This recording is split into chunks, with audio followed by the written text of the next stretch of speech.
साडी मां बोली पढ़ाओ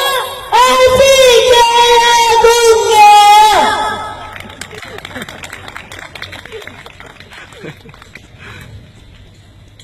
सानू साडी मां बोली पढ़ाओ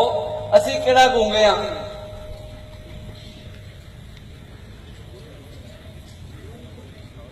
लंबे लंबे रास्ते पारी पारी बसते चक्के नहीं जानते कोडे भी दुखते मैडम में जियोगे हुक्म में चलोगे किताबा खोलो मेरे पीछे पीछे बोल देता है गया अशिकिया गुंगिया